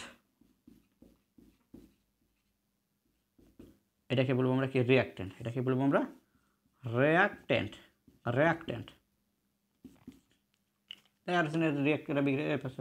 যাই হোক, এখন আমাদের ইএমএফ নির্ণয় করতে হবে। ইএমএফ আমরা কি জানি, যেহেতু এটা নন স্টিকুয়েশনের সাথে সাহায্য করতে হবে, তো আমরা কি জানি, আমরা জানি নন স্টিকুয়েশন, আমরা জানি E cell equal E not cell minus তাপমাত্রা কি দেওয়া আছে, তাপমাত্রা এখানে 25 দেওয়া আছে, মনে করো 25 দেওয়া, তাহলে শর্টকাটটা আমরা ব্যবহার করতে পারবো 0.059, নিচে আছে এন লগ, উপরে কি প্রোডাক্ট, নিচে কি রিঅ্যাক্ট্যান্ট, এখন এখানে বসাই দেই প্রোডাক্ট মানে কি, এখানে প্রোডাক্ট মানে কি, কোন আয়নটা, এগুলো কিন্তু না, আয়নটা বসাইতে হবে। এই যে নিকেল আয়ন প্লাস মানে যেটা আয়নটা বসাইতে হবে। প্রোডাক্ট মানে এই যে নিকেল 2 প্লাসটা এখানে বসাইতে হবে। নিকেল 2 প্লাস কয়টা আছে, একটা আছে, নিকেল 2 প্লাস একটাই আছে, নিকেল 2 প্লাস। রিঅ্যাক্ট্যান্ট, আচ্ছা সুন্দরভাবে লিখি, প্রোডাক্টে নিকেল 2 প্লাস আছে, নিকেল 2 প্লাস। রিঅ্যাক্ট্যান্ট মানে কি, নিকেল না কিন্তু এই যে আয়ন আকার যেটা আছে সিলভার আছে, তো রিঅ্যাক্ট্যান্টের জায়গায় আমাদের সিলভার বসাইতে হবে। সিলভার কয়টা আছে, 2টা সিলভার আছে, এরকম 2টা সিলভার আছে, এইভাবে 2টা সিলভার লিখতে হবে। 2টা লেখা একটু বিটখড়ে ব্যাপার দেখা যায়, এখানে আমরা স্কোয়ার করে দেবো, এই যে সংখ্যাটা আছে এটা আমরা স্কোয়ার করে দেবো। সুন্দর, বুঝা গেল। এবার এই যে প্রোডাক্ট লিখলাম, রিঅ্যাক্ট্যান্ট লিখলাম। এন মানে কতটা ইলেকট্রন আদান প্রদান হয়েছে, দেখো 2টা ইলেকট্রন দিয়েছে, এরা 2টা ইলেকট্রন নিছে, মানে 2টা ইলেকট্রন আদান প্রদান ঘটছে, এখানে 2 আছে, এখানে 2 আছে, মিলছে, তার মানে কি 2টা ইলেকট্রন দেওয়া হয়েছে, তার মানে এন এর মান 2,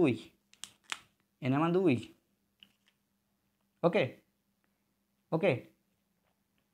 এখন ই নট সেলের মানটা আমরা যদি আলাদাভাবে নির্ণয় করি, ই নট সেল আগের মতো স্ট্যান্ডার্ড ইলেকট্রন পোটেনশিয়ালের মতো যদি প্রথমে শিখে গেছিলাম, দেখো কী হবে, E naught cathode reduction potential minus E naught anode reduction potential. তো ক্যাথোডের রিডাকশন পোটেনশিয়াল কোনটা, ক্যাথোড কোনটা, এটা ক্যাথোড, এটা তো ক্যাথোড নাকি, এটা তো ক্যাথোড। রিডাকশন পোটেনশিয়ালের মান দেওয়াই আছে, প্লাস 0.80 মাইনাস, এটা রিডাকশন পোটেনশিয়াল দেওয়াই আছে, দেখো ভালো করে দেখো, মাইনাস 0.25 প্লাস হবে প্লাস 0.80 প্লাস 0.25, দেখা যায় কি ক্যালকুলেশন করলে, ক্যালকুলেশন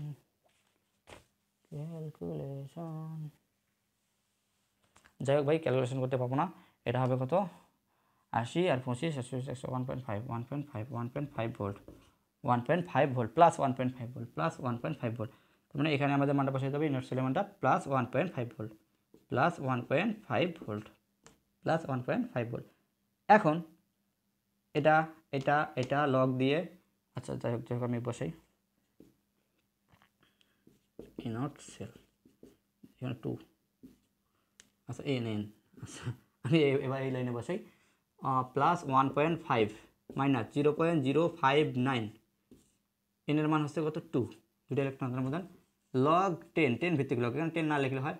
নিকেলের ঘনমাত্রা, নিকেল 2 প্লাস, দেখো নিকেল 2 প্লাসের ঘনমাত্রা কত 0.2, সিলভারের ঘনমাত্রা কত, সিলভারের 0.3, তার উপর স্কোয়ার। এখন এটা ক্যালকুলেশন করে যেটা মান আসবে, সেটাই হচ্ছে তোমার এত ভোল্ট। এটা হচ্ছে ই সেলের মান, এটা কি ই সেলের মান। এভাবে নন স্টিকুয়েশনের সাহায্যে আমাদের এই যে এরকম ভিন্ন ভিন্ন ঘনমাত্রার ক্ষেত্রে আমাদের ইএমএফ বা ই সেল নির্ণয় করা যায়। তো এখানে আমাদের মেন বিষয়টা কি, এখানে আমাদের মেন বিষয়টা হচ্ছে, প্রথম কাজ হচ্ছে আমাদের অ্যানোডের রিঅ্যাকশনটা লিখতে হবে, ক্যাথোডের রিঅ্যাকশনটা লিখতে হবে, তারপর নেট রিঅ্যাকশনটা লিখতে হবে, ইম্পর্টেন্ট। তারপর এখান থেকে এই সূত্রটা, উপরে প্রোডাক্ট, নিচে কি রিঅ্যাক্ট্যান্ট, এই যে উপরে পাওয়ারটা সব থেকে ইম্পর্টেন্ট। তারপর এখানে এনের মান তো বুঝতেই পারছো, সমতা করছো যে সমান সমান করার জন্য 2টা ইলেকট্রন হয়েছে, আর এটা তো এভাবে নন স্টিকুয়েশনের সাহায্যে আমাদের ই সেল নির্ণয় করা হয়। এবার আমাদের পাত্রে রাখা যাবে কিনা, স্বতঃস্ফূর্তভাবে ঘটে কি না, চলো দেখি। আমাদের লাস্ট টপিক ইলেকট্রোকেমিক্যাল অর্থাৎ তড়িৎ রাসায়নিক কোষের লাস্ট টপিক স্পন্টেনিয়াস বা ফিজিবিলিটি বা স্বতঃস্ফূর্তভাবে ঘটবে কি না। তোমরা দেখো টেস্ট পেপার খুললেই দেখবে যে স্বতঃস্ফূর্তভাবে ঘটে কিনা, পাত্রে রাখা যাবে কিনা, সংরক্ষণ করা যাবে কিনা, এটা হবে কিনা, ওটা হবে কিনা। তা আমার ক্লাস করার প্রথম শর্ত হচ্ছে তোমাকে টেস্ট পেপার অর্থাৎ প্রিভিয়াস ইয়ারে সলভ মানে প্রশ্ন সলভ করতে হবে। প্রশ্ন যত বেশি সলভ করবা তত বেশি এক্সপার্ট হবা, তখন একটা ফিল পাওয়া যাবে, তোমার একটা সম্মানও পাওয়া যাবে, আমার একটা ঠিক আছে, সম্মান দেওয়ার দরকার নেই। এবার আমরা দেখবো স্বতঃস্ফূর্তভাবে ঘটে কিনা, একটা বিক্রিয়া স্বতঃস্ফূর্তভাবে ঘটে কিনা, পাত্রে রাখা যাবে কিনা, এটা হবে অঙ্ক। পাত্রে রাখা যাবে কিনা, আচ্ছা যাই হোক, পাত্রে রাখা যাবে কিনা। আর তার আগে আমরা একটা সূত্র দেখব, এটা কি বলবো, del G. Del G, del G equal del S minus টি ডেল এস। এটা একটা সূত্র কিন্তু, del G equal del S minus টি ডেল এস। কত কঠিন না দেখো। ডেল জিকে বলা হয় gives free energy, gives free energy. তো এই ডেল জি দ্বারা মূলত এই জিনিসটা ব্যাখ্যা করা হয় যে বিক্রিয়াটা নিজে থেকে ঘটবে কিনা, আপনা আপনি বা স্বতঃস্ফূর্ত মানে আপনা আপনি স্বতঃস্ফূর্তভাবে ঘটবে কিনা। তো ডেল জির মান থেকে কি নির্ণয় করা হয়, বিক্রিয়াটা স্বতঃস্ফূর্তভাবে ঘটবে কিনা, আপনা আপনি ঘটবে কিনা, আপনা আপনি ঘটবে কি না, আপনা আপনি ঘটবে কি না সেটা জানার জন্য এই ডেল জি সূত্রটা ব্যবহার করা হয়। তো ডেল জি সূত্র কি, del S minus del T S. Del এসটাকে বলা হয়, ডেল এসটাকে একটু ধারণা দেই, ডেল এসটাকে বলা হয় এনথালপি, এনথালপি ভুলে গেলাম, এনথালপি ভুল হলে সমস্যা নেই। এনথালপি, ডেল এস মানে এনথালপি, মানে মনে করো ডেল এস, মনে করো কোনো কোনো বিক্রিয়া কি বিক্রিয়া করার পর তাপ বেরিয়ে যায়, কী হয়, তাপ বেরিয়ে যায়, বিক্রিয়া করার পর তাপ বেরিয়ে যায়, মানে তাপ বেরিয়ে যায় মানে মাইনাস বেরিয়ে যায়। তো যে বিক্রিয়া তাপ বেরিয়ে যায় এটা মাইনাস দ্বারা প্রকাশ করা মানে বেরিয়ে গেছে, এটাকে বলা হয় এক্সোথার্মিক বা তাপ উৎপাদী, এক্সোথার্মিক বা তাপ উৎপাদী। তো ডেল এস এর মান নেগেটিভ হলে অর্থাৎ বেরিয়ে গেলে সেটাকে বলি আমরা তাপ উৎপাদী, এক্সোথার্মিক বা তাপ উৎপাদী। কোনো কোনো বিক্রিয়ায় আবার তাপ দেওয়া লাগে, না দিলে আবার ওই বিক্রিয়াটাই হয় না। তাপ দেব, ওই বিক্রিয়াটা মানে ওই তাপটা শোষণ করে বিক্রিয়া করা শুরু করে। যে বিক্রিয়া তাপ দেওয়া লাগে অর্থাৎ এইচ মানে হিট, হ্যাঁ, তাপ দেওয়া লাগে, সেই বিক্রিয়াটাকে বলবো আমরা এন্ডো বা তাপ হারি। এন্ডো মানে ওকে তাপ দেওয়া লাগবে, যোগ করা লাগবে তাপ, তারপর এটা শোষণ করবে অর্থাৎ শোষণ করে বিক্রিয়া করবে, এটাকে বলে তাপ হারি। তারপরে ডেল এইচ এর মান নেগেটিভ হলে এটাকে বলবো আমরা তাপ উৎপাদী, পজিটিভ হলে এটাকে বলি আমরা তাপ হারি। তো এনথালপি মূলত এই যে এটাই তাপ উৎপাদী তাপ হারি, এই ব্যাপারটাই বোঝায়। এটা নিয়ে আপাতত এখানে কোনো পড়াশোনা নাই, জাস্ট এখানে কোনো পড়াশোনা নেই, এমনি একটু দেখো যে কোনটা কি। টি মানে টেম্পারেচার, তাপমাত্রা আর কি, তাপমাত্রা যে দেই না একটা বিক্রিয়ার ক্ষেত্রে যে তাপমাত্রা দেয় এটাকে বলা হয় টেম্পারেচার বা তাপমাত্রা। ডেল এস মূলত বোঝা হয় এনট্রপি, এনট্রপি মানে বিশৃঙ্খলা, অনেক পড়ছো ফিজিক্সে মনে হয়, এটা পড়াইতে পড়ে তো মাথা নষ্ট। বিশৃঙ্খলা ব্যাপারটা কি একটু বলি, খুব ইজি ব্যাপার। এটা মনে করো কঠিন পদার্থ, এটা তরল পদার্থ, এটা গ্যাসীয় পদার্থ। তো কঠিন পদার্থের কণাগুলো কি খুব কাছাকাছি থাকে, তরল পদার্থের কণাগুলো একটু দূরে দূরে থাকে, গ্যাসীয় পদার্থের কণাগুলো অনেক দূরে দূরে থাকে। তার মানে কি বোঝাচ্ছে, গ্যাসীয় পদার্থের কণাগুলো দূরে দূরে থাকে মানে ফাঁকা জায়গাটা অনেক, খুব জোরে দৌড়াদৌড়ি করে, মানে এদের মধ্যে বিশৃঙ্খলা বেশি, এদের বিশৃঙ্খলা কি বেশি, এদের এন্ট্রপি কেমন, এন্ট্রপি বেশি। দেখো এদের এন্ট্রপি একটু কম, এরা দেখো কাছাকাছি আছে বিদায় ঘিসাঘিসি অবস্থায় আছে, তার মানে এদের এন্ট্রপি একবারই কম। ফাঁকাফাঁকি থাকলে এটাকে এন্ট্রপিটা কি, ফাঁকাফাঁকি থাকলে এটাকে এন্ট্রপিটা বেশি। মানে কঠিন পদার্থে এন্ট্রপি কম, তরল পদার্থে এন্ট্রপি বেশি, গ্যাসীয় পদার্থে এন্ট্রপি অনেক বেশি। তো এটা এন্ট্রপি এবং এনথালপি এবং তাপমাত্রা নিয়ে একটু ধারণা দিলাম। এখন একটু ধারণা দিব যে মনে করো পানি থেকে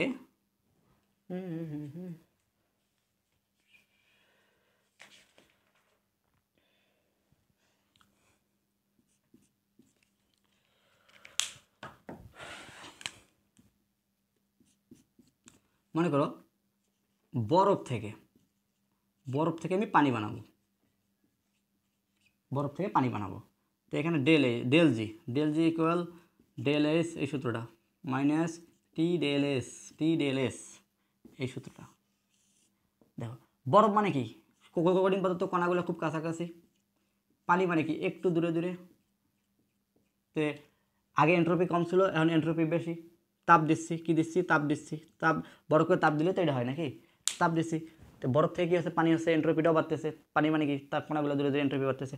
যাই হোক, তো এই যে ডেল এসের মানটা কী হবে এখানে বলো, বরফ থেকে পানি হওয়ার ক্ষেত্রে ডেল এস মানে এন্ট্রপির মানটা কী হবে, বেশি হবে। এন্ট্রপির মানটা কী হবে, বেশি।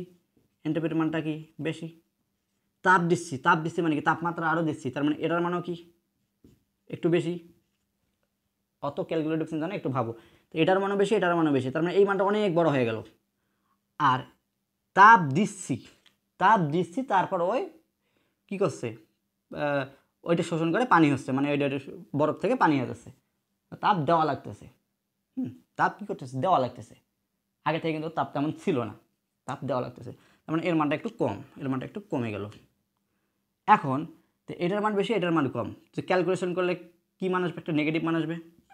ডেল জির মানটা কী আসবে, একটা নেগেটিভ মান আসবে, অর্থাৎ নেগেটিভ মান আসবে। ডেল জির মানটা নেগেটিভ মান আসবে, কারণ এই পাশে অংশটা বেশি, এই পাশে কম। ডেল জির মানটা কি, যে নেগেটিভ আসবে। তো নেগেটিভ দ্বারা কি বোঝায়, তো বরফকে তাপ দিলে বরফ কিন্তু অটোমেটিকভাবে পানি হয়ে যায়, নিজে থেকেই কনভার্ট হয়ে পানি হয়ে যায়, শুধু তাপটা দেওয়া লাগে, নিজে থেকেই কনভার্ট হয়ে যায়। ওকে, তার মানে ডেল জির মান নেগেটিভ মানে বিক্রিয়াটা অর্থাৎ জিনিসটা আপনা আপনি ঘটবে বা স্বতঃস্ফূর্তভাবে ঘটবে, স্বতঃস্ফূর্তভাবে ঘটবে।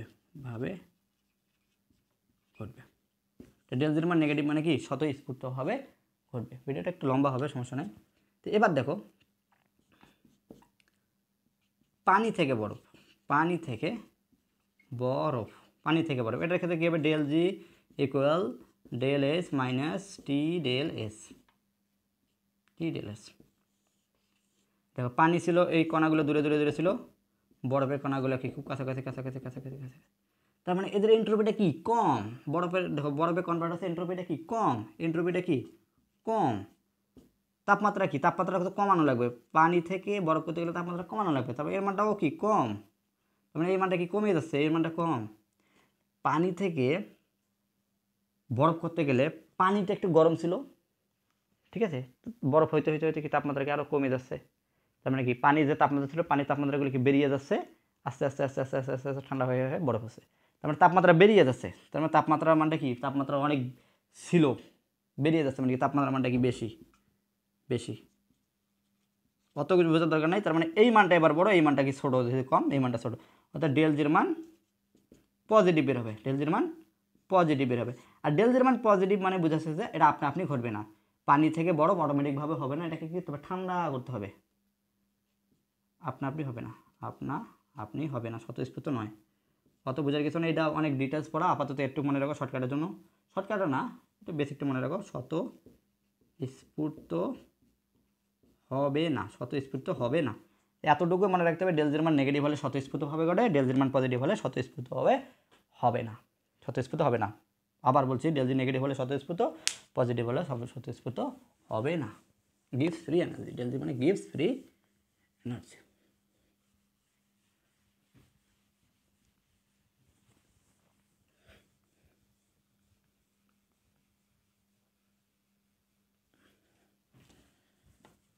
gives free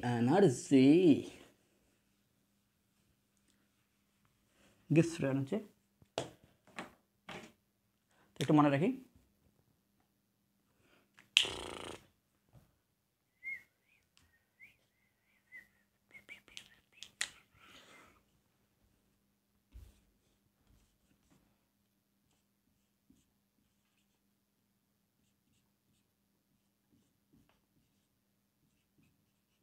স্বতঃস্ফূর্ত মানে আপনি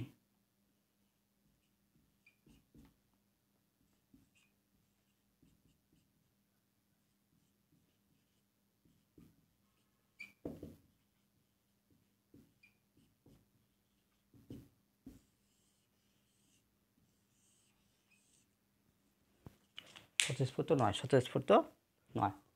এবার ডেল জি সম্পর্কে আরও একটু পড়াশোনা করতে হবে। আদর্শ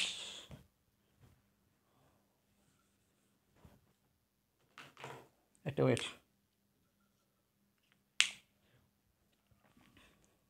ডেল জি এটাকে বলা হয় minus work done by system, মানে সিস্টেম কর্তৃক যে কাজটা হয় সেটাকে বলা হয় ডেল জি। ডেল জিকে ওয়ার্কস ডান বাই সিস্টেম, মানে সিস্টেম কর্তৃক যে কাজ করা হয়। তো এটা যেহেতু আমরা তড়িৎ রসায়নে শিখতেছি, তো তড়িৎ রসায়নের ব্যাপারটা আমরা ওয়ার্ক কী ওয়ার্ক বলতে কী বলবো, ইলেকট্রিক্যাল ওয়ার্ক আর কি। তো ডেল জি বলতে আমরা কী বলবো, মাইনাস ওয়ার্ক, কিসের, ইলেকট্রিক্যাল ওয়ার্ক, ইলেকট্রিক্যাল ওয়ার্ক, ঠিক আছে, ইলেকট্রিক্যাল। ডেল জি বলতে আমরা কী বলবো, ইলেকট্রিক্যাল ওয়ার্ক। তো ইলেকট্রিক্যাল ওয়ার্ক বলতে বোঝাচ্ছে, দেখো এরকম মনে করো পাত্র আছে দুইটা, যেভাবে আমরা পড়লাম অল্প আগে, এপাশে কী হয় অ্যানোড, এপাশে কী হয় ক্যাথোড, অ্যানোড ক্যাথোড। তো অ্যানোডে কী হয়, ইলেকট্রন কী হয়, এপাশ থেকে এপাশে ইলেকট্রন যায়, তার মানে এখানে ইলেকট্রন বেশি ছিল, ইলেকট্রনগুলো সাপ্লাই হয়, এপাশে এটা মাইনাস মানে ইলেকট্রন মানে ইলেকট্রন চার্জ, এপাশে এটা কি প্লাস, এপাশে এটা কি প্লাস। এখন এখন এখন এখন এই পাশের ভোল্টেজ এবং এই পাশের ভোল্টেজ অর্থাৎ বিভব পার্থক্য, আমরা জানি বিভব পার্থক্য একটা সূত্র কি জানি, বিভব পার্থক্যের সূত্র কি জানি, বিভব পার্থক্য সূত্র হচ্ছে del V equal W by Q, 19 পড়ছিলাম, W by Q, del V equal W by Q. তো ডাব্লিউ ইকুয়াল কি জানি আমরা, Q del V, W equal Q del V. এখন কিউ বলতে চার্জ, তো চার্জ, আচ্ছা একটা ইলেকট্রনের চার্জ কত, কিউ বলতে চার্জ, একটা ইলেকট্রনের চার্জ 1.6 10⁻⁰ কুলম্ব, ঠিক আছে। এখানে কতগুলো ইলেকট্রন গেছে এপাশ থেকে এপাশে গেছে, কতগুলো চার্জ গেছে সেটা তো আমরা জানি না, হাজার মোল যাইতে পারে, ধরলাম আমি এন মোল পরিমাণ চার্জ গেছে। আচ্ছা 1 মোল সমান কয়টা ইলেকট্রন, 1 মোল সমান কয়টা, 1 মোল সমান 6.023 10⁻23 অ্যাভোগাড্রো সংখ্যা, 1 মোল।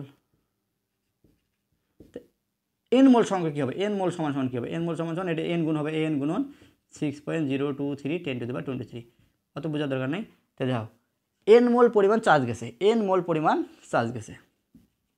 ঠিক আছে, এন মোল পরিমাণ চার্জ গেছে, আর একটা ইলেকট্রনের চার্জ আছে এত, তাহলে মোট চার্জের পরিমাণ কত হবে, এই যে এটার সাথে এটা গুণ করতে হবে, এন মোল মানে 6.023 10⁻23 গুণন 1.6 10⁻⁰ কুলম্ব,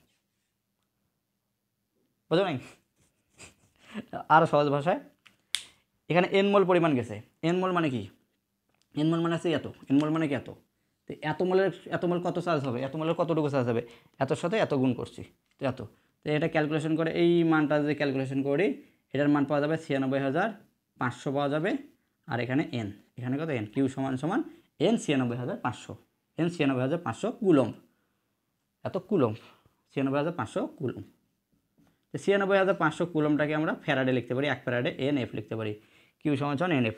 তো এখানে আমরা কিউ এর বদল কি লিখতে পারি, এন এফ, কিউ সমান এন এফ। ডেল ভি মানে কি, ভোল্টেজ পার্থক্য, এটার মধ্যে ভোল্টেজ পার্থক্য, এটার মধ্যে ভোল্টেজ পার্থক্যকে আমরা আগে কি বলছিলাম, ইনট সেল, কি বলছিলাম আমরা, ইনট সেল বা ইএমএফ বলছিলাম, ইএমএফ,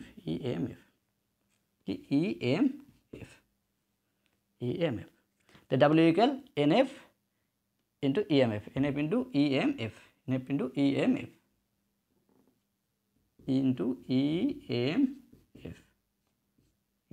ইএমএফ, বুঝে গেল? একটা মানগুলো বসাই, ডাব্লিউ এর মানটা আমরা এখানে বসাই, তো del G equal minus N F EMF,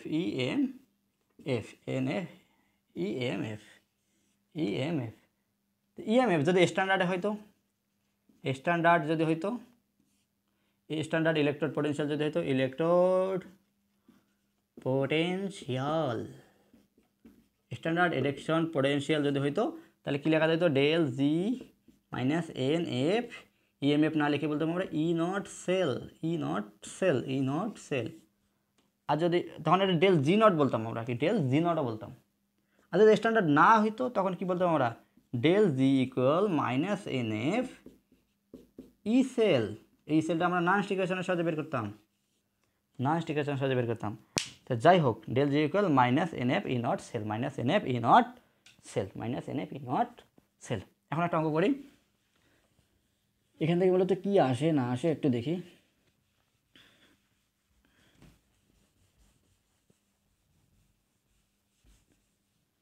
দেখো del G equal minus N F E স্ট্যান্ডার্ডের ক্ষেত্রে হবে এইটা, আর স্ট্যান্ডার্ডের না হওয়ার ক্ষেত্রে হবে এইটা।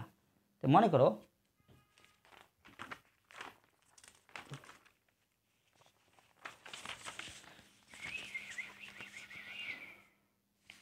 কোথায় যেন এটা উদ্দীপক দ্রবণ আছে এম ম্যাঙ্গানিজ সালফেট 1 মোলার। আর এই যে পাত্রটা আছে এই পাত্রটা আছে অ্যালুমিনিয়াম পাত্র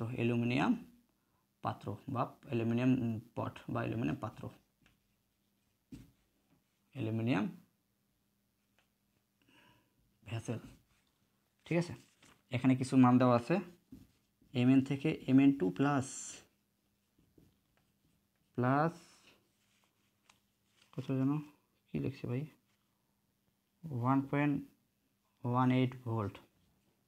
আর অ্যালুমিনিয়াম থেকে অ্যালুমিনিয়াম 3 প্লাস 1.66 ভোল্ট বলছে। এখন তোমাকে বলছে যে বিক্রিয়াটা স্বতঃস্ফূর্তভাবে ঘটবে কিনা, বিক্রিয়াটি স্বতঃস্ফূর্তভাবে ঘটবে কি না, বা অ্যালুমিনিয়াম পাত্রে MnSO4 দ্রবণটি রাখা যাবে কিনা, MnSO4 দ্রবণটি রাখা যাবে কি না এটা আমাদের এখন সলভ করতে হবে। সলভ দেখো সলভ এটা উদ্দীপক এটা আসবে পরীক্ষায়, এটা উদ্দীপক। দেখো বিক্রিয়াটা স্বতঃস্ফূর্তভাবে ঘটবে কিনা মানে কি ডেল জির ব্যাপারটা আছে, তো স্বতঃস্ফূর্ত আমরা প্রথমে লিখবো যে ডেল জি সূত্রটা লিখবো ডেল জি। দেখো এখানে 1 মোলার দেওয়া আছে, 1 মোলার মানে এই সূত্রটা লিখবো আমরা স্ট্যান্ডার্ড ইলেকট্রোড পোটেনশিয়াল, আমি 1 মোলারের ব্যাপার তো আছে নাকি। আর যদি অন্য কিছু হয়তো তখন এটা লিখতাম ডেল জি সমান কি del G not minus N F E not cell. তো এখন বসাও মাইনাস এন এর মান এফ এর মান ই নট সেলের মান লাগবে, ই নট সেলের মানটা একটু পাশে লিখে বের করতে হবে। ই নট সেল সমান আমরা কি জানি, E naught cathode red minus E naught মুখস্থ হয়ে গেছে ভাই, ই নট অ্যানোড আর red cathode red anode red. And কোনটা ক্যাথোড কোনটা অ্যানোড, দেখো এখানে কি দেওয়া আছে, বাড়ছে অক্সিডেশন পোটেনশিয়াল দেওয়া আছে, এটাও কি বাড়ছে, এটাও কি অক্সিডেশন পোটেনশিয়াল দেওয়া আছে। অক্সিডেশন পোটেনশিয়াল যার বেশি তার ছেড়ে দেওয়ার প্রবণতা বেশি, যে ছেড়ে দেয় সে অ্যানোড। দেখো এর মানটা বেশি, এর মানটা কি বেশি, অক্সিডেশন পোটেনশিয়ালের মান বেশি, ছেড়ে দেওয়ার প্রবণতা বেশি, এটাকে বলবো আমরা অ্যানোড, আর এটাকে বলবো আমরা ক্যাথোড। তো এখন এখানে ক্যাথোডের রিডাকশন মান লাগবে, এই যে ক্যাথোডের রিডাকশন মান লাগবে। এটা কিন্তু অক্সিডেশন মান, রিডাকশন মান করার জন্য কি চেঞ্জ করে দিতে হবে, অর্থাৎ এটা কি প্লাসটাকে মাইনাস করে দিতে হবে, অর্থাৎ -1.18।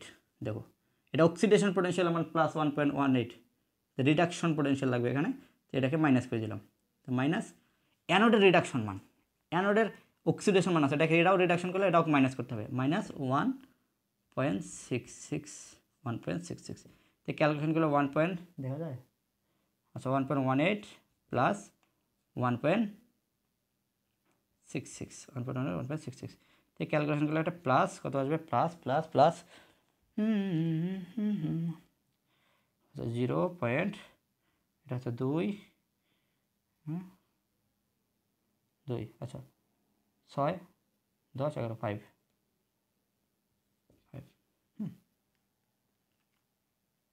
18 ঠিক আছে না না না না না জানি না ভাই ভুলে গেছি যাই হোক এটা প্লাস মান আসবে, যাই এটা বড় মান, এটা ছোটো মান, এটা প্লাস মান আসবে, জানি না, ক্যালকুলেশন করো ক্যালকুলেশন করো ক্যালকুলেশন করো, ওরা বাই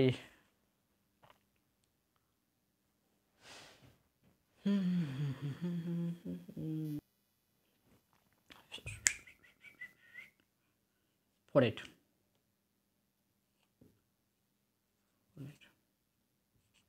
দেখা যায় কি এটা আনসার আসবে 0.048 ভোল্ট। ইনট সেলের মান 0.48 ভোল্ট, 0.48 ভোল্ট, এখানে একটু লিখে রাখি 0.48 ভোল্ট প্লাস ইনট সেলের মানটা আছে প্লাস, ইনট সেলের মানটা আছে কি প্লাস 0.48 ভোল্ট। এফের মান কত 96,500, 96,500। এনের মান কত, এনের মান কত, এখানে এনের মান কত, এনের মানটা করার জন্য তোমাকে কী করতে হবে, অ্যানোডের রিয়াকশনটা লিখতে হবে, ক্যাথোডের রিয়াকশন লিখতে হবে, যাই হোক অত কিছু দরকার নাই, এখানে একটা এনের মান বসবে, এখানে একটা এফের মান বসবে, ঠিক আছে। যাই হোক এনের মান আর এফের মান মনে করে যদিও বসাই, এই পজিটিভ মানটার জন্য পুরোর মানটা কী আসবে, নেগেটিভ আসবে, প্লাসে মাইনাসে মাইনাস এই কিছু একটা মান আসবে, দেখো ইনট সেলের মান যদি পজিটিভ আসে তখন ডেল জির মানটা কি টোটালি একটা মান আসবে না, ডেল জি নটের মানটা কী আসবে, টোটালি একটা নেগেটিভ মান আসবে না, প্লাসে মাইনাসে কি এত নেগেটিভ, এত নেগেটিভ আসবে। তার মানে কি ইনট সেল যদি পজিটিভ হয় তার মানে ডেল জির মানটা কী হয়ে যাবে, নেগেটিভ হয়ে যাবে, কী হয়ে যাবে, নেগেটিভ হয়ে যাবে, একটু মাথা খাটাও, সহজ কথা, নেগেটিভ হয়ে যাবে। কেন, এই যে মানগুলো যদি বসাই দেই ক্যালকুলেশন করে দেখা যাবে যে নেগেটিভ আসে, তো ডেল জির মান নেগেটিভ মানে কি স্বতঃস্ফূর্তভাবে ঘটবে, মানে স্পন্টেনিয়াস মানে স্বতঃস্ফূর্তভাবে ঘটবে, তার মানে বিক্রিয়াটা স্বতঃস্ফূর্তভাবে ঘটবে। যদি ডেল জির মান কখনো যে নেগেটিভ আসতো, ক্যালকুলেশন করে নেগেটিভ আসতো, ধরো নেগেটিভ আসতো, তার মানে এখানে নেগেটিভ আসতো, ক্যালকুলেশন করে কি মাইনাসে মাইনাসে কি প্লাস আসতো, তার মানে কি ডেল জি নটের মানে কি প্লাস আসলে তো আমরা জানি ডেল জির মান প্লাস আসলে কি স্বতঃস্ফূর্ত হবে না, কারণ স্বতঃস্ফূর্ত হইতো না, যেহেতু এখানে প্লাস আসছে এটা কি নেগেটিভ আসবে, তার মানে এটা বিক্রিয়াটা স্বতঃস্ফূর্তভাবে আপনাআপনিভাবে ঘটবে। আর এই যে এইটা আর অ্যালুমিনিয়াম এই দুটার মধ্যে বিক্রিয়াটা, ম্যাঙ্গানিজ আর অ্যালুমিনিয়াম, এদের মধ্যে দ্রবণ এবং পাত্রের মধ্যে বিক্রিয়াটা কি স্বতঃস্ফূর্তভাবে মানে নিজে থেকে ঘটা শুরু হবে। তো এক পর্যায়ে কী হবে, এটা বিক্রিয়া করতে করতে করতে এই পাত্রটা, অ্যানোড পাত্রটা, অ্যালুমিনিয়াম পাত্রটা বিক্রিয়া করতে করতে স্বতঃস্ফূর্তভাবে বিক্রিয়া করতে করতে করতে করতে করতে ফুডা হয়ে যাবে। তো ফুডা যদি হয়ে যায় বিক্রিয়া করতে করতে, তো এটা কি পাত্রে সংরক্ষণ করা যাবে, এই দ্রবণটা যাবে না, তার মানে অ্যালুমিনিয়াম পাত্রে ম্যাঙ্গানিজ সালফেট দ্রবণটি সংরক্ষণ করা যাবে না বা রাখা যাবে না। ওকে, তো শর্টকাট তোমাদের যেটা শর্টকাট যেটা পড়ায় ইনট সেলের মানটা যদি প্লাস আসে, ইনট সেলের মান যদি পজিটিভ আসে তার মানে কি সেটা স্বতঃস্ফূর্তভাবে ঘটে, কি স্বতঃস্ফূর্ত, আর যদি নেগেটিভ আসে স্বতঃস্ফূর্ত না, নেগেটিভ আসলে স্বতঃস্ফূর্ত না। ওকে, নেগেটিভ আসলে স্বতঃস্ফূর্ত না, লিখে না দিলাম নেগেটিভ আসলে স্বতঃস্ফূর্ত না। যদি এখানে 1 মোলার যদি না দেওয়া থাকতো, 0.0 মোলার দেওয়া থাকতো, 0.1 মোলার দেওয়া থাকতো, তখন আমাদের ই সেল লেখা লাগতো, এখানে ডেল সময় ই সেলটা এইভাবে বের করা যাইতো না, ট্রান্স ইকুয়েশনের সাহায্যে আমাদের নির্ণয় করতে হতো ই সেলের মান। তো ই সেলের মানটা ওই একইভাবে ই সেলের মান যদি পজিটিভ আসতো স্বতঃস্ফূর্ত, ই সেলের মান নেগেটিভ আসলে স্বতঃস্ফূর্ত না। তো এইভাবে আমাদের একটা বিক্রিয়া পাত্রে রাখা যাবে কি না এবং স্বতঃস্ফূর্ত ঘটে কি না সেভাবে আমাদের এভাবে আমাদের ব্যাখ্যা করে আনসার করতে হয়। এটাই ছিল আমাদের আজকের মেইন পড়া, আমাদের মেইন পড়াশোনা এটাই ছিল। আমরা কী শিখলাম, আমরা শিখলাম যে ইলেকট্রোমোটিভ ফোর্স স্ট্যান্ডার্ডের ক্ষেত্রে, স্ট্যান্ডার্ড ইলেকট্রোপোটেনশিয়ালের ক্ষেত্রে ইলেকট্রোমোটিভ ফোর্স ইনট সেল নির্ণয় শিখলাম। তারপর ঘনমাত্রা যখন ভিন্ন ভিন্ন থাকে নাস্ট ইকুয়েশনের সাহায্যে আমরা শিখলাম। তারপর গিবস ফ্রি এনার্জির সাহায্যে আমরা শিখলাম যে পাত্রে সংরক্ষণ করা যাবে কিনা বা বিক্রিয়াটা স্বতঃস্ফূর্তভাবে ঘটে কিনা। এতটুকু পড়া ছিল আজকের এই পড়াটা, খুবই ইম্পর্টেন্ট। যদি ভালো লাগে অবশ্যই বন্ধুদের শেয়ার করো। আর নিজেদেরকে আর একটা পরামর্শ দেয়, তোমাদেরকে অবশ্যই এই অধ্যায়টা নোট করতে হবে। এই যে অঙ্কগুলো করালাম খুব ভালো বুঝছো, যদি বুঝে থাকো খুব ভালো বুঝছো, খুব পারো, খুব সহজ, টপিকটা অনেক সহজ। কিন্তু সত্যি কথা কি এই টপিকটা মাঝে মধ্যে আমারও মনে থাকে না। এই যে আমার সামনে যে শিটটা আছে, শিট না এটা আমি নিজে নিজে লিখছি ক্লাস বানানোর জন্য। এখানে অঙ্ক আছে, আমি অঙ্ক দেখে দেখে তোমাদের লিখি। তো মূলত এই জিনিসগুলো আমারই মনে থাকে না, যদি একটা চর্চার মধ্যে না থাকে আসলে আমারই মনে থাকে না। তোমাদের পরে দিয়ে গেলে আমাকেও একটু দেখতে হবে, তার মানে এখানে মনে থাকে না। তো মনে রাখার জন্য হয় কি মাঝে মধ্যে একটু দেখতে হয়, পড়ানোর ক্ষেত্রে আমাকে দেখতে হয়, কিন্তু তোমাদের তো পড়ানোর ওই টার্গেটটা নাই।